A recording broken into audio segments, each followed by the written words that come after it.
Rasulullah SAW menjelaskan, kullu ummati yadkhulunal jannata. Semua umatku, kata Nabi, itu pasti masuk surga. Illa man aba, kecuali mereka yang tidak mau atau enggan.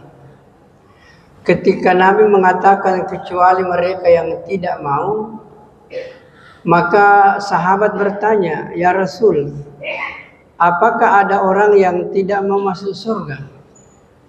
Maka Nabi menjawab, man ata'ani dakhalal jannah wa man asani faqad aba. Siapa yang taat kepadaku, itulah orang yang mau masuk surga. Dan siapa yang tidak taat kepadaku, merekalah yang tidak mau masuk surga. Jadi tergantung daripada kita mau atau tidak taat kepada Allah dan Rasulnya. Ketika kita taat kepada Allah dan Rasulnya, berarti kita mau masuk surga. Tapi ketika kita tidak mau taat kepada Allah dan Rasulnya, berarti kita sendiri yang tidak mau masuk surga.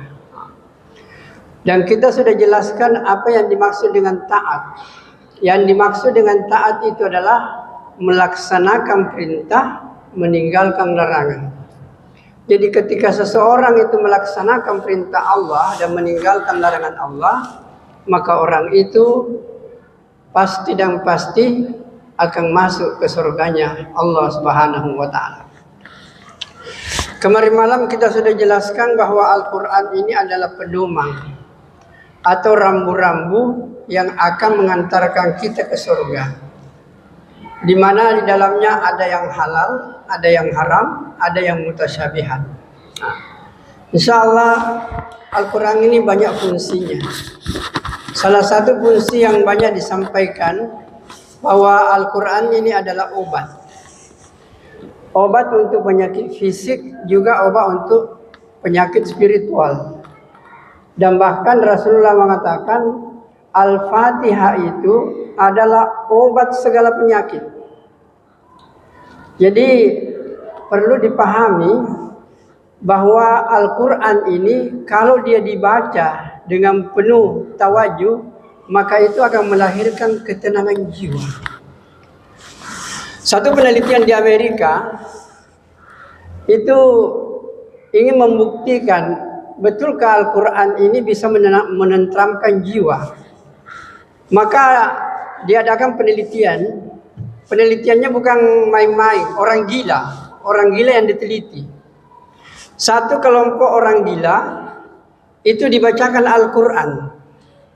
Dan satu kelompok orang gila yang lain itu dibacakan juga bahasa Arab tapi bukan Al-Quran. Hasilnya sangat menakjubkan.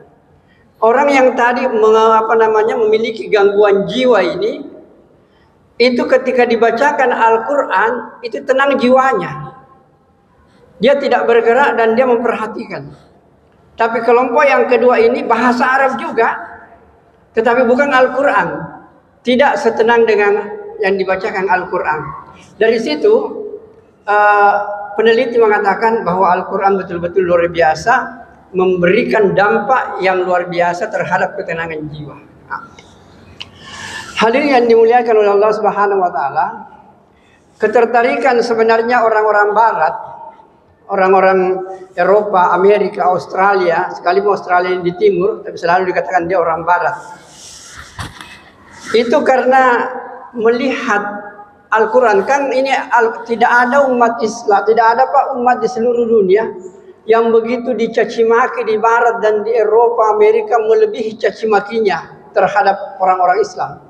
Dikatakan teroris, dikatakan tidak bermartabat, dikatakan pelanggar hak asasi manusia, luar biasa. Tapi kan orang di Eropa dengan orang Amerika itu orang-orang cerdas. Mereka tidak menerima begitu saja suatu pernyataan. Hadirin yang mulia, sehingga banyak orang, apalagi setelah terjadinya kebakaran besar di Los Angeles, itu luar biasa banyaknya orang berbondong-bondong memeluk Islam. Mereka memeluk Islam itu karena mereka belajar langsung dari Al-Quran.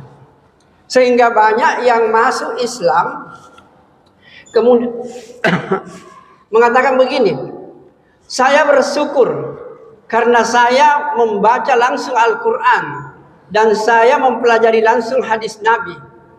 Inilah yang menyebabkan saya masuk Islam. Seandainya saya melihat tingkah laku orang Islam, sampai sekarang pun juga saya belum masuk Islam. Jadi sebenarnya antara ajaran Al-Quran yang demikian lurus, yang demikian hebat, itu dikatakan dalam bahasa Arab, al-Islamu mahjubun bil muslimin. Kebenaran Islam, kehebatan Islam, kebaikan Islam itu tertutupi oleh tingkah laku orang Islam. Karena tingkah laku orang Islam itu jauh daripada apa yang ada dalam Al-Quran. Maka orang Barat ini langsung ke Al-Quran. Setelah ditemukan, ternyata Al-Quran ini buku perdamaian, menganjurkan toleransi, sangat menghormati wanita, dan sangat menghormati Nabi Isa.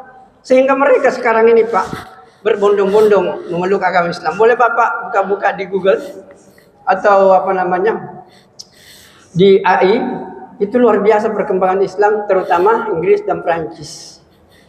Bahkan saya kemarin diberikan satu postingan bahwa di bulan Ramadan ini ada satu masjid di pusat kota Birmingham, Inggris. Itu dua saf di belakang imam itu tidak bisa berdiri Pak kalau bukan hafal Al-Quran. Sehingga beliau katakan bahwa kita dulu memang mengimpor imam-imam dari Timur Tengah. Sekarang yang menghafal Al-Quran Pak itu mata-mata biru. Sekarang sudah luar biasa banyaknya. Inilah kehebatan Al-Quran. Maka hadirin yang mulia, bagaimana kita menjadikan Al-Quran sebagai obat? Ini perlu dipahami bahwa Al-Quran itu ketika ditadaburi, ketika dibaca dengan sungguh-sungguh, dengan penuh perhatian, maka Al-Quran ini akan memberikan ketenangan kepada kita. Semakin banyak Al-Quran yang kita baca dengan ketenangan, maka itu akan menenteramkan jiwa. Bahkan dalam sebuah hadis dikatakan begini, kalau ada orang yang baca Quran, di sampingnya itu ada yang sibuk berdoa, yang satunya lagi sibuk bersikir, maka Nabi katakan, orang yang membaca Al-Quran itu lebih tinggi nilainya, bahkan lebih mulia daripada orang yang sibuk bersikir dan orang yang sibuk berdoa. Bahkan pahala orang yang bersikir dan berdoa akan diberikan kepada orang yang sibuk membaca Al-Quran. Begitu tingginya Pak Al-Quran di hadapan kita. Bahkan kalau saya ingat dulu, sewaktu Perang Dunia Kedua, itu kan Perdana Menteri Inggris, dia katakan, kalau kau mau mengalahkan negara-negara Timur Tengah, orang-orang Islam, pisahkan mereka dari Al-Quran. Jauhkan mereka dari Al-Quran, kau bisa menjajah mereka. Kalau mereka masih berpegang teguh kepada Al-Quran, sekalipun dia baca tidak tahu artinya, maka kekuatannya sangat luar biasa dahsyatnya. Nah, hadirin yang dimuliakan oleh Allah Subhanahu wa taala, beberapa waktu sebelum saya ke sini, itu dalam satu ceramah subuh, saya menyampaikan juga seperti ini, bahwa Al-Quran itu adalah obat segala penyakit. Saya sampaikan bagaimana menjadikan Al-Quran sebagai obat. Belum saya bicara, setelah selesai ceramah itu, saya duduk, langsung dia bilang, betul itu Ustaz. Saya punya istri, itu sudah divonis oleh dokter, menurut medis, menurut ilmu kedokteran, ini istri bapak ini paling-paling bertahan 2 bulan. Karena kankernya dia sudah luar biasa, sampai kepada stadium 4 dan sudah sangat parah. Dalam situasi seperti itu, ada ustaz bilang, kenapa kita tidak baca-baca Al-Quran Pak? Terutama surah Al-Fatihah. Dan bahkan dianjurkan untuk membaca ayat-ayat yang tidak pernah turun kecuali hanya kepada Nabi Muhammad. Ada beberapa ayat yang dianjurkan. Yang pertama itu dianjurkan baca Al-Fatihah. Kemudian yang kedua dianjurkan baca ayat kursi. Dan yang ketiga dianjurkan baca 2 ayat terakhir dari surah Al-Baqarah. Boleh ibu-ibu dan bapak-bapak pegang ini. Karena inilah sebahagian ayat yang tidak pernah turun kecuali hanya kepada Nabi Muhammad. Terutama Al-Fatihah. Al-Fatihah ini tidak pernah turun kecuali kepada Nabi Muhammad. Begitupun juga dengan ayat kursi. Ayat kursi tidak pernah turun kepada nabi-nabi yang lain. Demikian juga 2 ayat terakhir dari surah Al-Baqarah. Orang itu mengatakan, ini yang saya pakai Ustaz. Saya baca itu betul-betul 40 kali saya baca setiap habis sholat. Apa yang terjadi? Hampir 1 minggu saya baca begitu, istri saya sudah ada perubahan luar biasa. Dan setelah 1 bulan, itu penyakitnya hilang sama sekali. Dokternya bingung, kenapa bisa? Dia bilang, saya hanya mengamalkan ayat Al-Quran. Saya bacakan 40 kali. Jadi bagaimana, terutama Al-Fatihah, Pak. Bagaimana menjadikan Al-Fatihah sebagai obat? Dibaca begini. Bismillah itu disambung dengan Al-Fatihahnya. Kita kan biasanya mengatakan Bismillahirrahmanirrahim. Kemudian berhenti. Untuk menjadikan Al-Fatihah sebagai obat, maka Bismillah disambung dengan Alhamdulillah. Maka kita baca Bismillahirrahmanirrahim, Alhamdulillahi Rabbil Alamin. Ar-Rahmanirrahim sampai terakhir. Yang tengah-tengahnya ini Bapak mau berhenti, mau sambung-sambung tidak jadi masalah.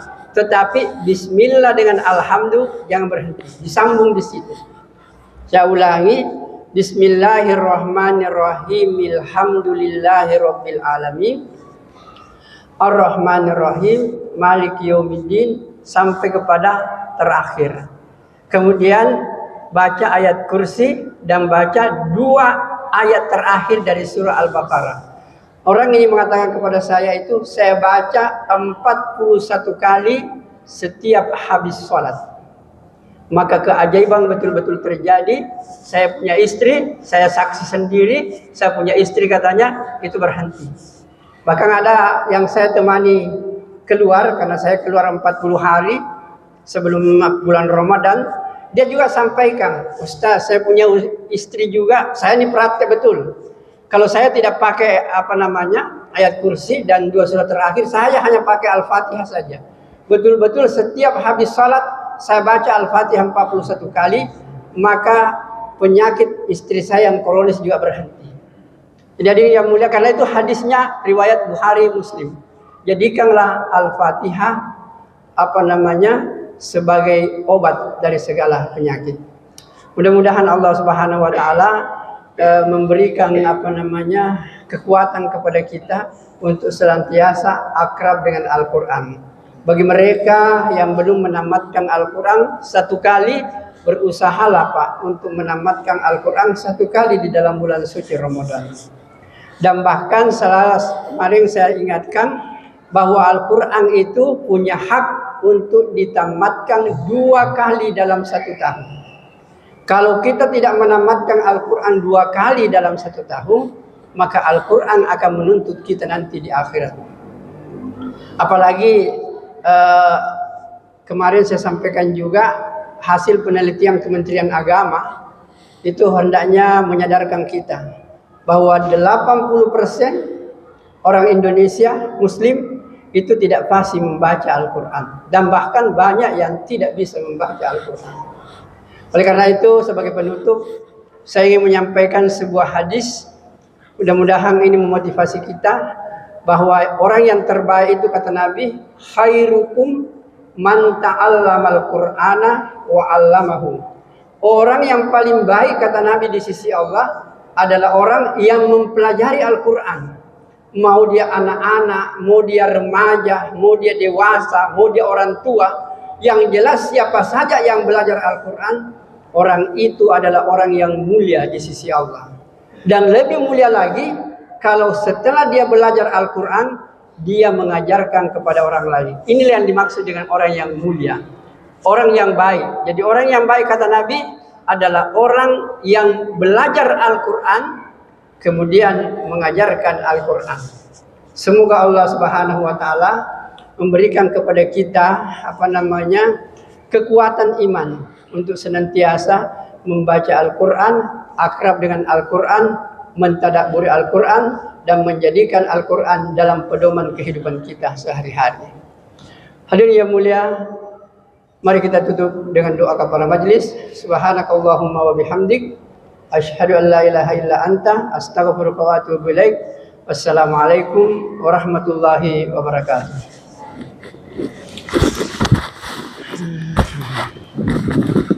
الصلاة سنة التراويح جامعة